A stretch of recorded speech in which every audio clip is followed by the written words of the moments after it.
Hi everyone, it's Mike here and welcome back to my YouTube channel. So it's time for another Mission Inspiration Art Challenge over in our Facebook group. And today we're going on a flight of the imagination.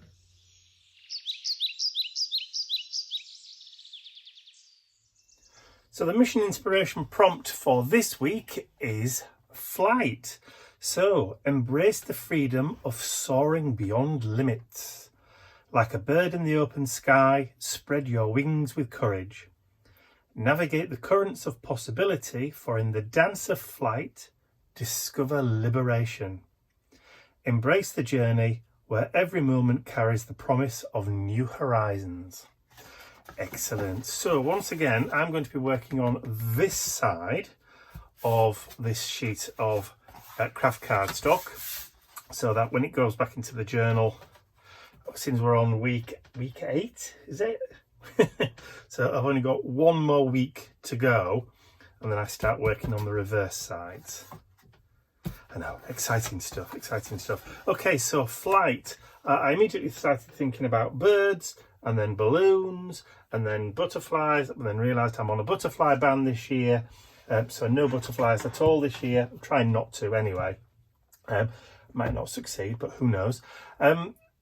So butterflies out the window, dragonflies, which I've already done once this year already. Haven't done any birds yet. So airplanes, space flight, and then I thought about Leonardo da Vinci and his flying machines. And then I thought of a fantastic image that I've got in my book, the Steampunk Source Book, which I'm going to use for my focal. So my background for my art journal page, as you can see, I've already had a little play and managed to get blue stain all over my fingers. I'm going to create a kind of grungy background just using blue tones for a sky, and then we'll add a few highlights. So let me go and gather all my materials, all my bits and pieces, all my blue colours that I want to use, and then I will be right back. Okay, so I've got my bits and pieces that I'm going to need. I've got some water, I've got my Vivids ink sprays. Well, it's not a spray, it's a refill, but it works just as well.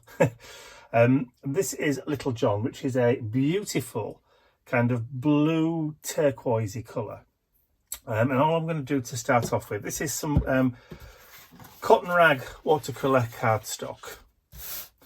And I'm going to wet the paper.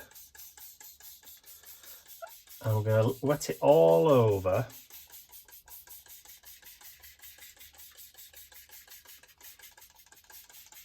So we've got an even kind of coating with the wet. And then just using my hand, I'm just going to smooth that water in. And just let it sit for a second or two. Like so. And then I'm going to turn it over. And then I'm going to wet this side.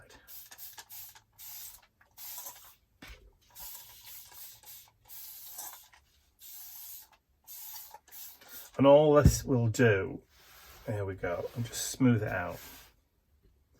So it'll just stop too much buckling.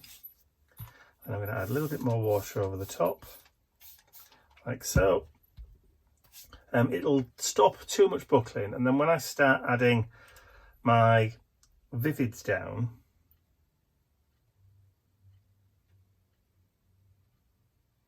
and then we start adding some water to that, it's not going to start raising up and start going all helter-skelter merry-go-round. And this is the reason why my fingers are blue.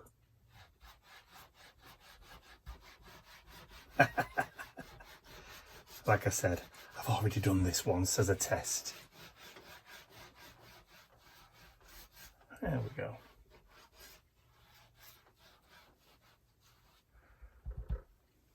Yeah. It's all clean, dirty fun. Okay, so while that is still wet, I'm going to bring in some alcohol, and I'm just going to start flicking it in, and you can see how it's starting to push the colour out of the way. So this is how we start building up a kind of really mottled background. So it just breaks up that colour.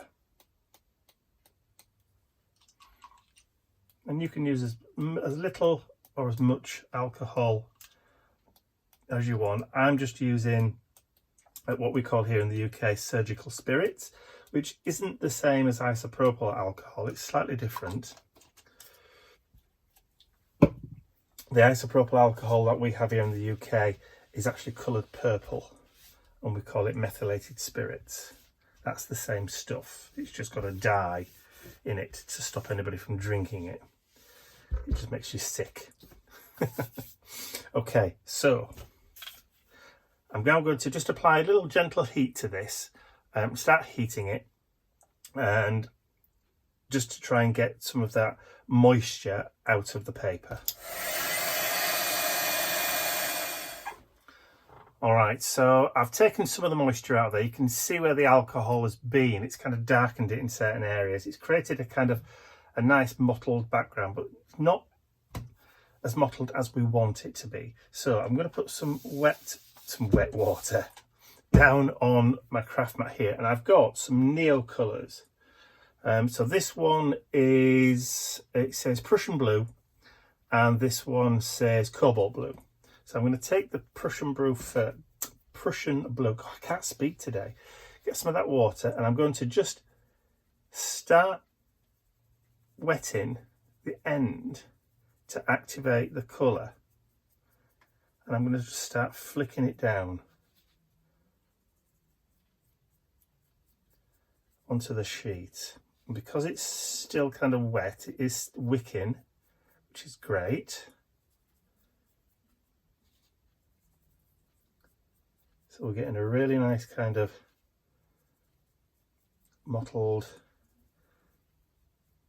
scrappy background, which is just perfect. I'm not going to be using the whole of the sheet, so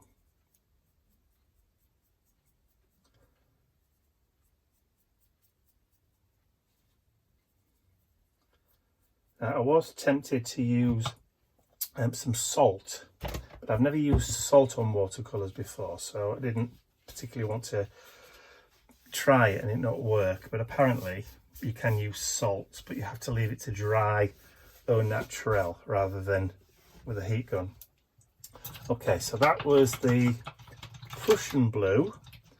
So I'm now left with the cobalt blue. So I'm just cleaning my brush, and again do the same thing.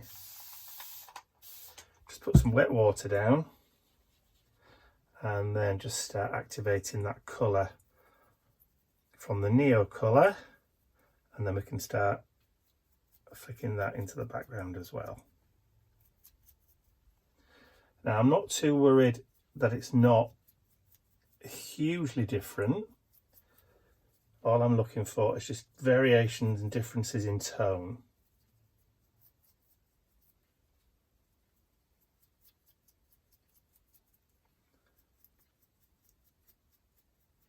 So where it's lighter, it goes darker. Obviously where it's darker, it just disappears anyway.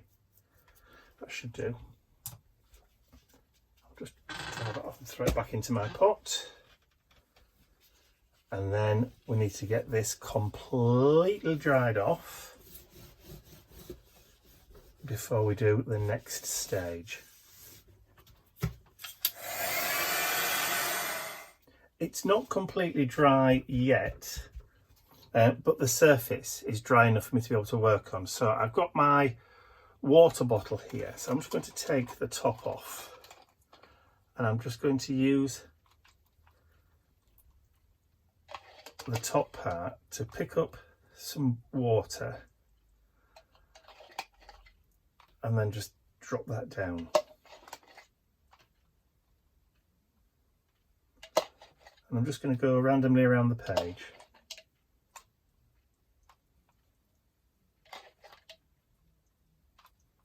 That'll do. And then I'm going to leave that for a few seconds just to let it kind of react. As you can see, it started to react with the background colours. Now it won't react with the neo colours because the neo colours, once they're dry, they're permanent, but it will react to those vivids underneath. So just give it time, just give it a few seconds. And I'll just tidy up a little bit. Just a few more.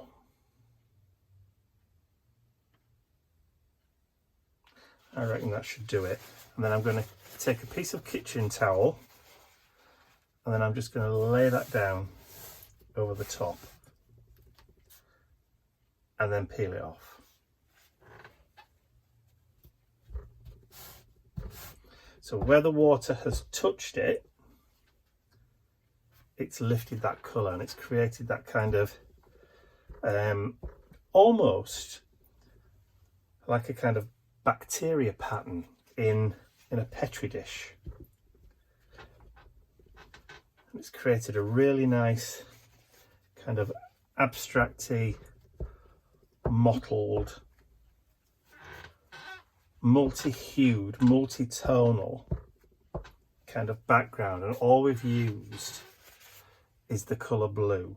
Just different tones, different materials, different types of pigment, all on the same background, and I love it, absolutely love it. Okay, so I now need to get this dry, so I get the heat gun, but also I'm going to try and remove some of that moisture from underneath as well. Everything's had a few hours to dry because it's actually the next day. So there's one more layer that I want to add onto this, and that is some white splatters. So I've got my white gesso, which is nearly empty now. I'll just grab a brush.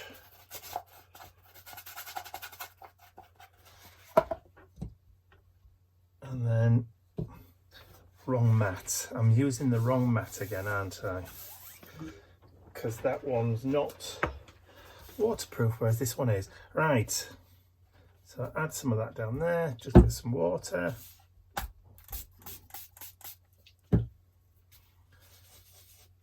Give it a stir, just to mix it nicely. Now it will take some of the colour from the background, from those vivids that we use, but it won't take any of the colour from the neo colours. So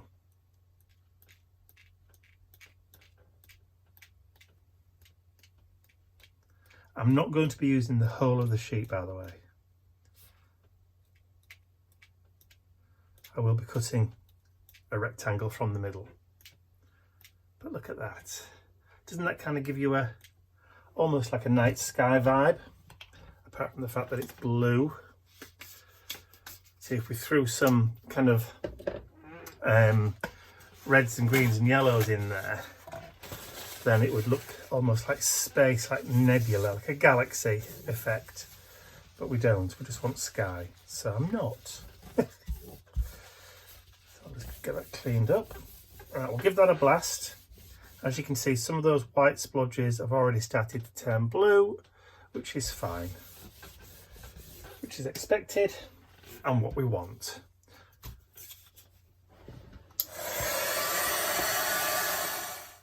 So the white gesso is now dry. Now the trick with the white gesso is you have to get in there with your heat gun and dry it off as quickly as you possibly can before the water that you've mixed with the gesso has a chance to react with the colour in the background.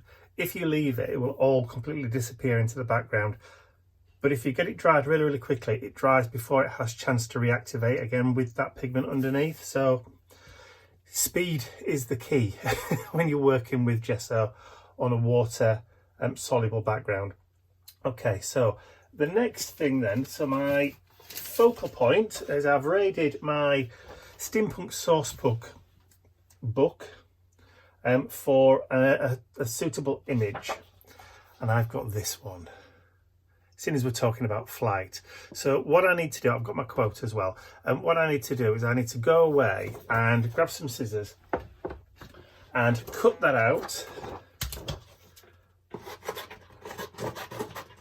which is going to take a little bit of time because it is kind of intricate. So what I will do is I will disappear off and cut this out, and I'll be back with you as soon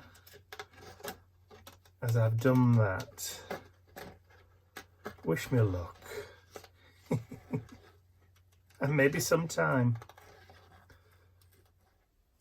So I've got some alcohol-based markers here. So I've got some greys, some kind of browns and warms, and then I've got some kind of neutral colours, and I've also got some pinkish kind of Caucasian flesh tones.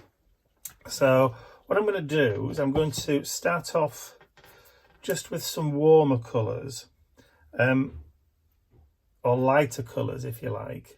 So that's the satin.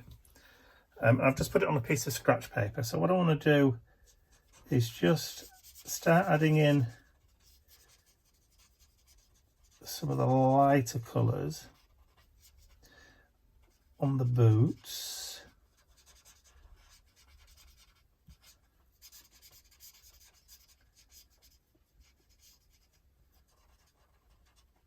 And because I've cut it out, I can afford just to go over the lines now. And then we can start just having a look at just colouring in loosely just some of the actual equipment.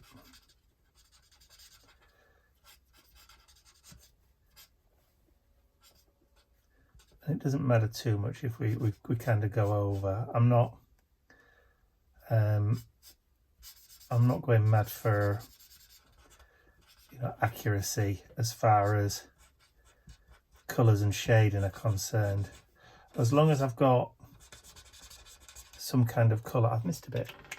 I've just noticed I've missed a bit. Or is it just not fallen off that little piece? Yeah, I've got it. It's just, there we go. Tiny little corner. Right, so now we've got that, I can start coming in just with some darker colours now. Just start adding in a little bit of shade.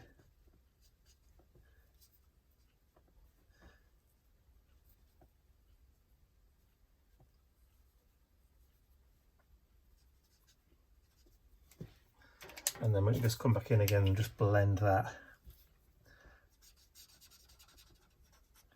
Just so it kind of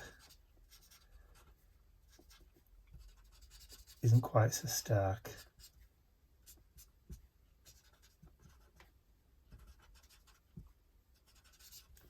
There we go. And then with the boots, let's just come in with that.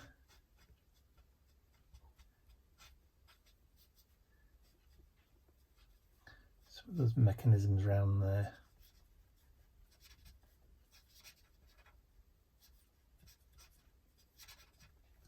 Like I said, I'm not going for, you know, perfect accuracy with this.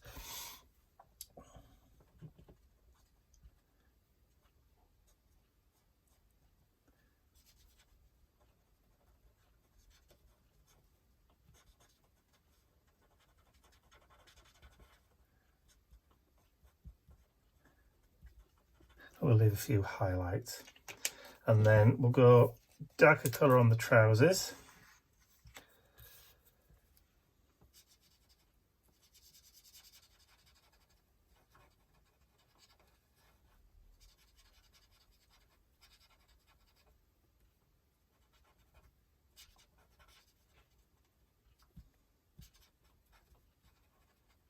And then we'll come back in with that lighter shade again.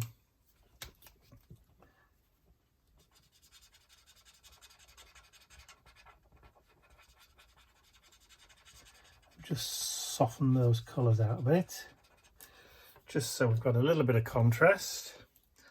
And then for the shirt, I'm going to go kind of like a yellowy colour, just so like a linen colour.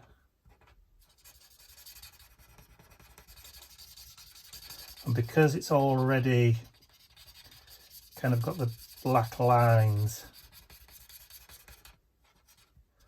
I don't kind of have to worry too much about shading.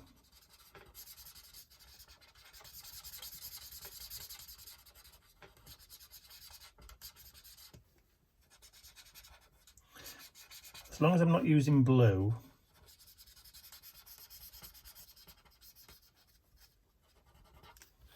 we're all right, because blue would disappear off into that kind of background a little bit. But what I will do is I am going to take just a very pale blue,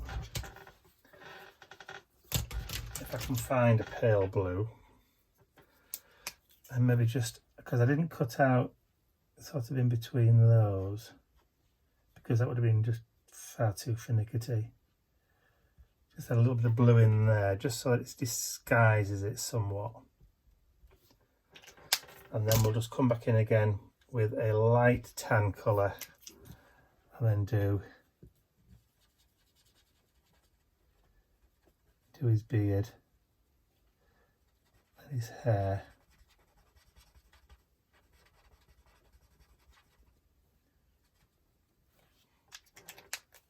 And then maybe just a little bit of darker colour.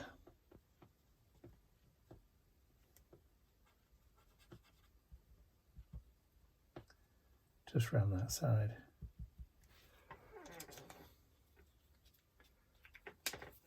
And then with the face,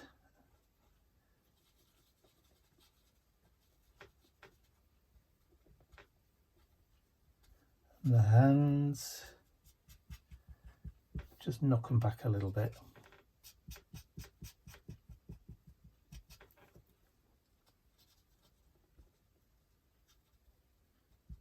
And then I've got a very kind of light pink, which is really, really subtle. I'm just going to put a little bit just on that cheek there, and maybe just a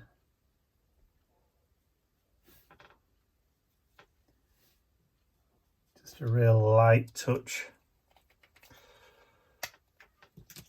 I can't get that lid back on now.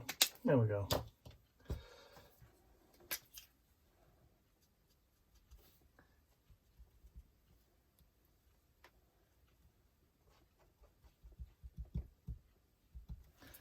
I think that will do. Didn't really need a lot of those other darker colours.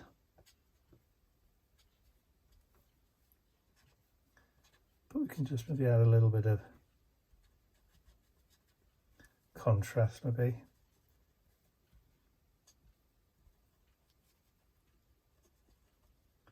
Just on the boots.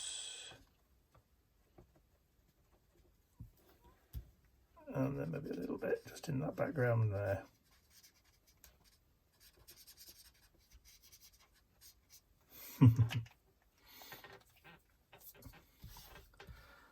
And I think I'm happy with that. I'm happy with the colouring, that'll do. Right, let's get all this lot tidied away. Put away again. So these were all the pens that I inherited from my mum when she decided that she wasn't going to craft anymore. I had to go through all of these pens to make sure they all worked, and did a test on them all. There's over 80 in there. Yes, it did take a while. Okay, so I'll be back in a little while. Okay, so now it's time to do some trimming. So what I want to do is just grab my Deakin edge paper tearers. We'll go with the fine point one, the fine edge. And then what I'm going to do is I'm going to rip just down this side. Now, to make it easier, you could wet it again if you want to, but you run the risk then of losing some of that detailing. So we'll take a little bit, excuse the noise of my chair, a bit of that off the top.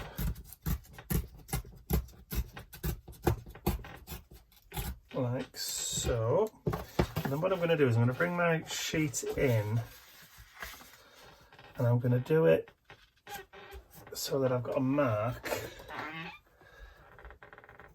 like that, so I know where I kind of need to rip. Just to come, my chair is as squeaky as I don't know what.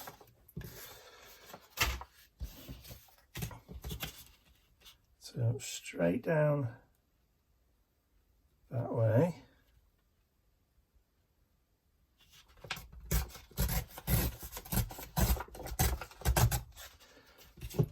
It is cotton rag paper, so you won't get I don't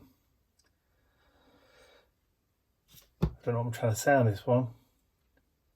It's a soft edge, so it's easy to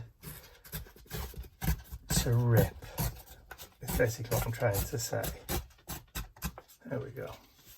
And then you can keep those bits for another time if you want. Yeah, that's going to be my background.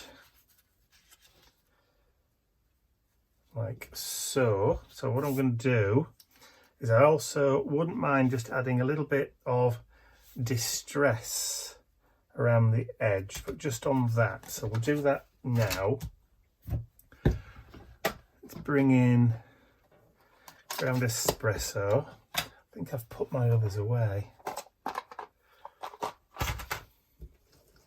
or it's been borrowed. So there we go. I'll just create a nice kind of black border.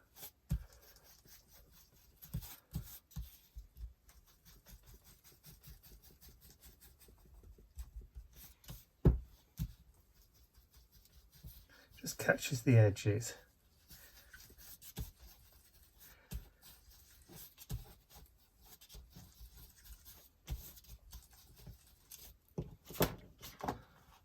Love it. Right. Quick clean up and tidy up, because now we've got ink on the mat. It means it's going to go everywhere.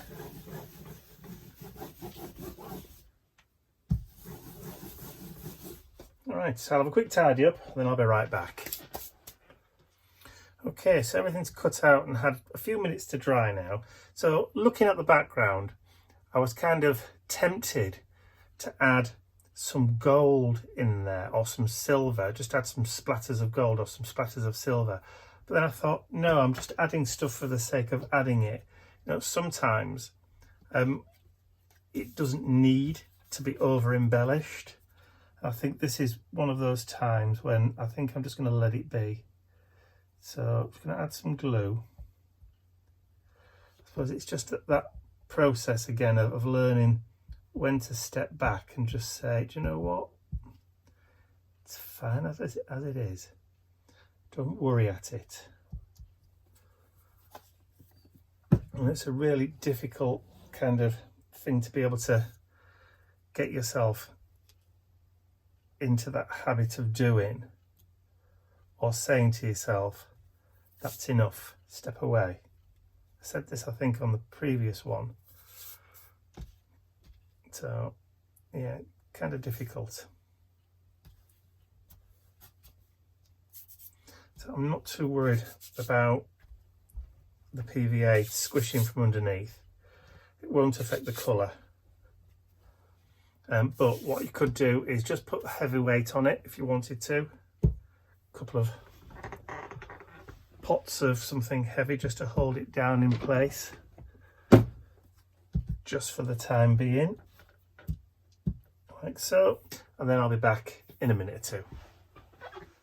Alright, so I've given it a good quarter of an hour or so for that to dry. So I've got a black pencil, just a bog standard kind of black pencil, colouring pencil, not like a graphite one.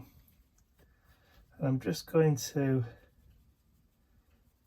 add just a little bit of shade in.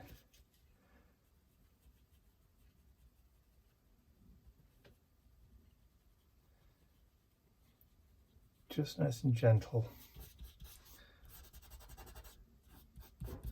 I was originally going to use or try my charcoal pencils, but every time I try to sharpen charcoal pencil, the nib has snapped, which isn't ideal. So either I've accidentally dropped it or something, it's all shattered on the inside,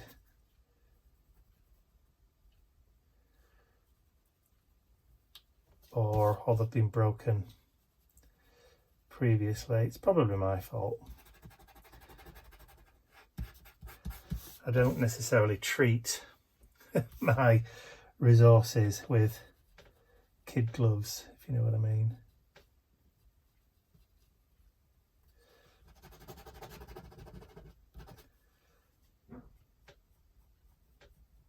I mean, it's very subtle, this, what I'm doing. I'm not doing anything, you know, really kind of striking or stand out. I just want to just add a little bit of differentiation in that background. So much so you probably can't even see what I've done. So anyway, right, so that's that done. Oh, my chair's getting on my nerves.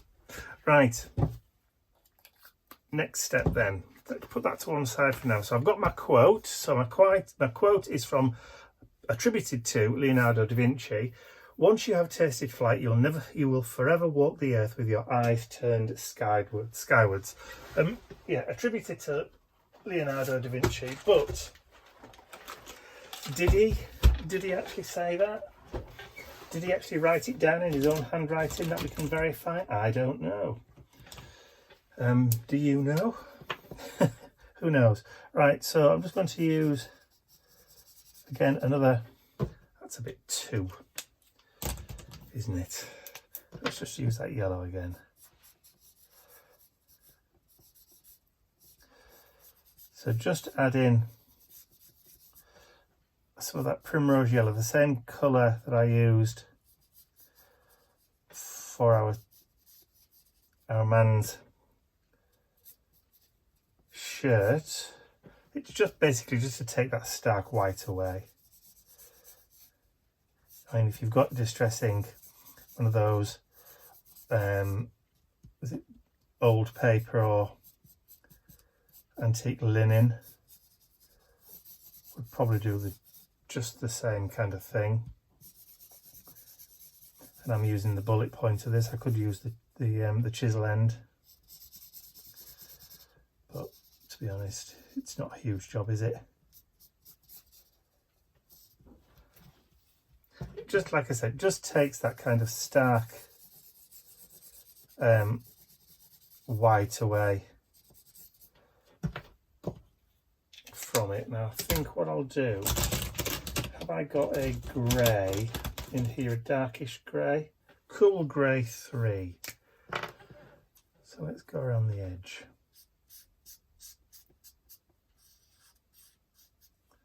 Again, it's more subtle than adding black.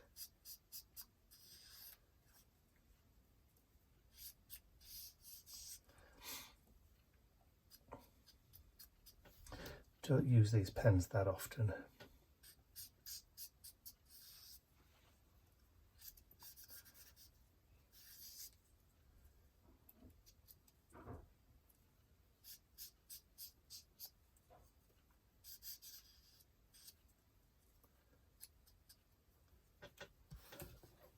There we go.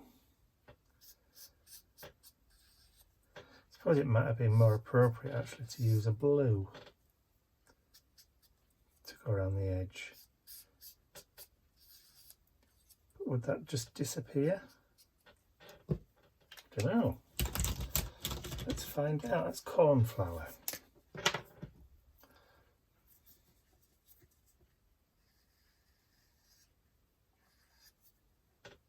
See, now I've added the grey, I don't think you're going to be able to tell. And I haven't got a real dark blue.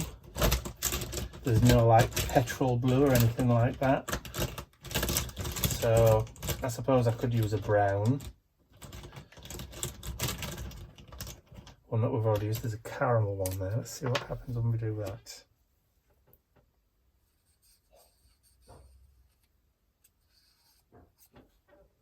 Not a lot. Not a lot. I don't think there's much in it, to be honest.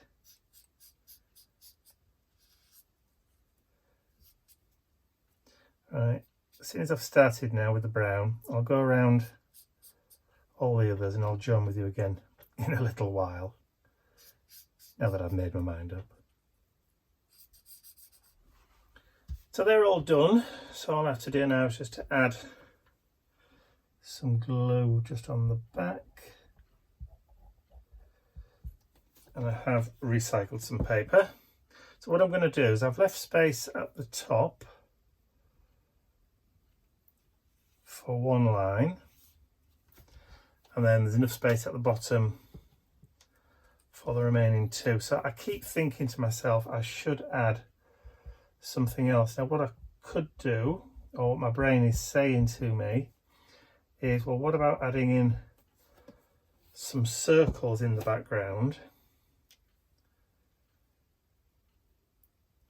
and create like a bokeh effect? And then my other side of my brain is saying, why? Don't you think the background's interesting enough as it is? And then the other side of my brain's saying, well, you know, more is more. So I am going to resist temptation. My head is going to win this argument, I think. Don't think I do want to add too much, because yeah, it will take away from that background. And I can, like I said, I can add gold, but I think it might cheapen it a little bit. And I could add some circles of different kind of configurations. Again,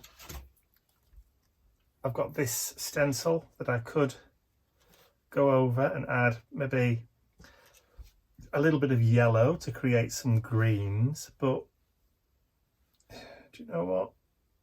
I don't really think it needs it. I'm kind of happy with the way it is. So not necessarily a minimalistic art journal page, because we did quite a lot with the background, but you know, like I said before, sometimes, you know, you don't have to throw everything, including the kitchen sink art project. You can get away with that kind of minimalistic approach. And I know somebody said that as a crafter, minimalism is offensive. I get it. I really get it. But, you know. Oh, dear me. It really made me laugh when I read that. So, right, let's get this down on there. The exercise here was the background more than the actual foreground or anything else. It was that sky that really is the showrunner as far as I'm concerned on this. Right, so what I'm going to do is I'm going to put something heavy and flat over the top. I've got 3 of these pads. I'm just going to use 2 and I'll just weight that down just to kind of keep it in place. So I'll be back in a second or two to add the signature. So I've left that for a few minutes just to kind of flatten out quite nicely, which it has done. So now all I'm going to do is just to add my little signature on the bottom.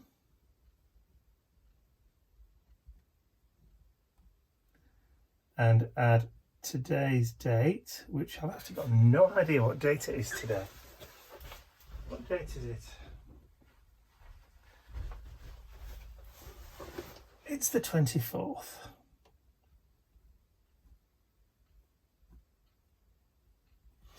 (24/2/24) today. There we go. And I think I'm going to leave that as it is. I'm not even going to do another border around the outside because we've got that dark border that we added in with that distressing. I think that's it. I think I'm happy with the way that art journal has turned out. I know, like I said, I'm having this internal struggle at the moment to add more to it, whether it's stamping, bubble wrap, mark making, all that kind of stuff is still going around in my head going, no, do it, do it, do it. And then the other side of me is still saying, no, leave it alone, step away. So I'm going to step away, because if I do it and I don't like it, you know, then it's done, innit? Anyway, so that's it for my flight art journal page for this week's, excuse me, mission inspiration. Like I said, there's the prompt card once again, which is now on the back, so that can now be put back into my journal. So hopefully, if you've enjoyed the video, you've given it a thumbs up, because it really does help get the word spread out there for people who haven't found me just yet. It'll go in the recommendations and that kind of stuff. So it really does help if you give that video, or give this video, a thumbs up. And don't forget, you can also share the video with your friends, and if you haven't subscribed to my YouTube channel already, you can do so by clicking the button at the end of the video. And don't forget, once again, if you'd like to join us in our weekly, this year it's weekly, art challenge Facebook group, then there is a link below the video there. So that's all from me for now. I'll see you all again very, very soon. Bye for now.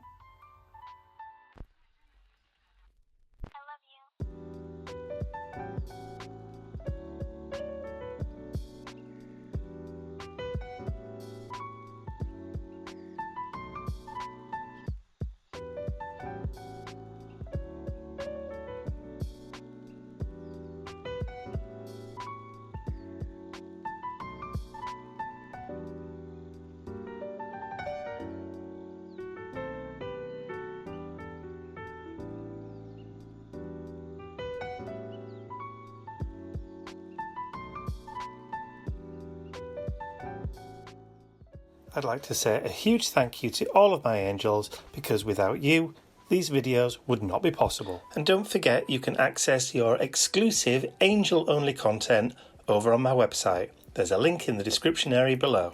Thank you.